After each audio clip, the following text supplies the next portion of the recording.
ವಿಮಾನ ದುರಂತದಲ್ಲಿ ನಾವು ಹೇಳ್ತಾ ಇದ್ವಿ ನಿಮಗೆ 250ಕ್ಕೂ ಹೆಚ್ಚು ಜನ ಮೃತಪಟ್ಟಿದ್ದಾರೆ ಅಂತ. ಬಟ್ ಕೆಲ ಆಶ್ಚರ್ಯಕರ ಘಟನೆಗಳು ಅಲ್ಲಿ ನಡೀತು. ಅಷ್ಟು ದೊಡ್ಡ ಎಕ್ಸ್ಪ್ಲೋಷನ್ ಆದರೂ ಕೂಡ ಭಗವದ್ಗೀತೆ ಸುಟ್ಟಿರಲಿಲ್ಲ. ಆಮೇಲೆ ತುಂಬ ಜನ ಮನಿ ಎಕ್ಸ್ಚೇಂಜ್ಗೆ ಅಂತ ಹೇಳಿ ಸೂಟ್ ಕೇಸ್ನಲ್ಲಿ ತಗೊಂಡು ಹೋದಂತಹ ದುಡ್ಡು ಕೂಡ ಅಲ್ಲಿ ಸುಟ್ಟು ಕರಕಲಾಗಿಲ್ಲ. ಒಂದು ಡೀಟೇಲ್ ರಿಪೋರ್ಟ್ ಇದೆ ಇಂಟ್ರೆಸ್ಟಿಂಗ್ ಫ್ಯಾಕ್ಟ್ಗಳ ಬಗ್ಗೆ, ನೋಡ್ಕೊಂಡು ಬರೋಣ ಬನ್ನಿ. ಅಹಮದಾಬಾದ್ ವಿಮಾನ ಘನಘೋರ ದುರಂತ. ಅಹಮದಾಬಾದ್ ವಿಮಾನ ದುರಂತ ಘನಘೋರ. ಅವಶೇಷಗಳಡಿ ಸೂಟ್ ಕೇಸ್ನಲ್ಲಿದ್ದ ಹಣ ಪತ್ತೆ. ಅಹಮದಾಬಾದ್ ವಿಮಾನ ದುರಂತ ಇಡೀ ಜಗತ್ತೇ ಬೆಚ್ಚಿಬಿದ್ದಿದೆ. ಜಗತ್ತು ಕಂಡ ದೊಡ್ಡ ದುರಂತ ಇದಾಗಿದೆ. 260ಕ್ಕೂ ಹೆಚ್ಚು ಜನ ಸಾವನ್ನಪ್ಪಿದ್ದಾರೆ.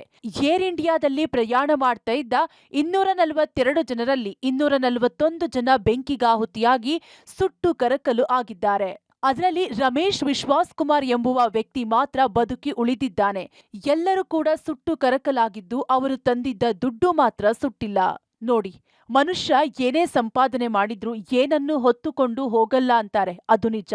ತನ್ನ ಇಡೀ ಜೀವನ ಹೊಟ್ಟೆಪಾಡಿಗಾಗಿ ದುಡ್ಡಿಗಾಗಿ ದುಡಿಯೋದು. ಆದ್ರೆ ವಿಮಾನ ದುರಂತದಲ್ಲಿ ಜನ ಸುಟ್ಟು ಕರಕಲು ಆಗಿದ್ದಾರೆ. ಆದ್ರೆ ಜನ ತಂದಿದ್ದ ದುಡ್ಡು ಸುಟ್ಟಿಲ್ಲ.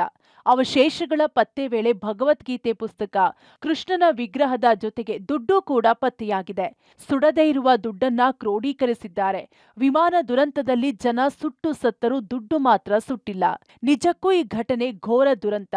ಎಷ್ಟೋ ಕುಟುಂಬಗಳು ತಮ್ಮ ಸದಸ್ಯರನ್ನ ಕಳೆದುಕೊಂಡು ಅನಾಥರಾಗಿದ್ದಾರೆ. ಆದ್ರೆ ಅವರು ತೆಗೆದುಕೊಂಡು ಹೋದಂತಹ ವಸ್ತುಗಳು ಮಾತ್ರ ಸುಟ್ಟಿಲ್ಲ. ಇಂತಹ ಘೋರ ದುರಂತ ಮರುಕಳಿಸದಿರಲಿ. Lokesh Kodagadala, public TV, Bengaluru.